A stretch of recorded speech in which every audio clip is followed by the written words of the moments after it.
ઝઘડિયા તાલુકાના ધારોલી ગામે શેરડીના ખેતરમાંથી પુરુષની લાશ મળી આવતા પોલીસે મૃતદેહના શરીર પર ઈજાને પગલે હત્યાની આશંકા વ્યક્ત કરી પોસ્ટમોર્ટમ અર્થે ખસેડવાની તજવીજ હાથ ધરી છે।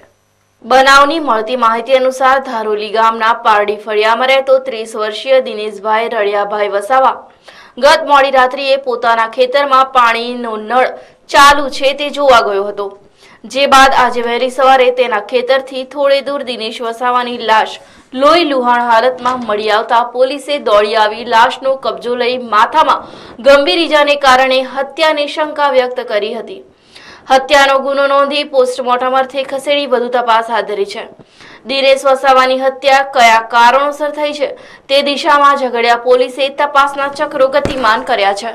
ખેતર જન બેઠા 10:30 વાગે લાઈટ આવે અને બેઠા લાઈટની વાત જોઈને પછી આરા પડ્યા ઉતાર બંને વાતો કરતા અમે પછી વાગ્યા 12 થઈ ગયા ત્યારે ભાઈ આવ્યો। ભાઈએ પૂછ્યું લાઈટ નહીં આવી તો મેં કીધું નહીં આવી, આ હું ખેતર હાથો મારી આવ્યો કે નીકળી ગયો એ તમે આરા પડો એમ કે અમે પડ્યા નહીં તે હુઈ જ ગયા અમે। પછી 2 વાગે આગ ખુલી, પેશાબ કરવા ગયો 2 વાગે આગ ખુલી એટલે એની બાઇક જોઈ ખેતર, ભાઈ હજુ નહીં આવ્યો એમ કે અમે બંને આને ઉઠાવ્યો પછી આમ ખેતર પડ્યા એટલે ભાઈની મહિલો તો જે અમે ઉપલા પહેજ પાછા આવી ગયા અમે। પછી એક ટોચ પડી તો એ ગાડી વાર પાસે આંબે ખેતરમાં કેલની ખેતર છે, કેરોના ખેતર છે એટલે ગયા એટલે 3 જણા ઉઠા 3-4 જણા ભાઈ ગયા એટલે ભાઈ તો એ જ પડી રહ્યો।